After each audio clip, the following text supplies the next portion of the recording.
આ જેના ઘરની ખબર પૂછવા વાળું કોઈ ના હોય ને એના રખોપા તો ખોડિયાર કરે ભલા માણસ।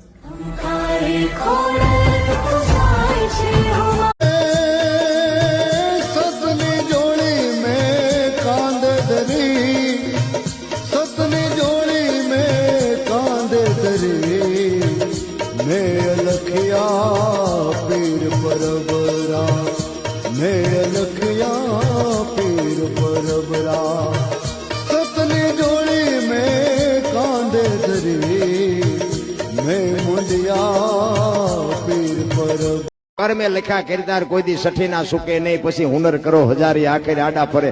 કર્મ છે ને મને ને તમને બાબુ કોઈને છોડવાનું નથી, અને ઈશ્વર છે ને કોઈને દુખી સુખી કરતો જ નથી। કોઈ કહેતું હોય ને ભગવાન એમ કર્યું, ભગવાન ના, ભગવાન ભગવાન ભગવાન કે મેં માણા બનાવી અને તમને જેટલું જોવે ને એટલું આપી દીધું છે ને મોકલી દીધા, બાકી દુખી એ તમારી હાથે થાવ છો, સુખી એ તમારી હાથે થાવ। હું કોઈને કાંઈ સુખી દુખી કાંઈ કરતો જ નથી। તમારા હારા કર્મ હોય સુખી થાવ, ખરાબ હોય દુખી થાવ, એ તમારે જોવાનું। કૃષ્ણ પરમાત્મા અર્જુન ને ઈ જ વાત કરી કે કર્મ તમારે કરવાનું, કેવું કરો એ તમારે જોવાનું, અને એનું ફળ કેવું આપવું એ મારે જોવાનું।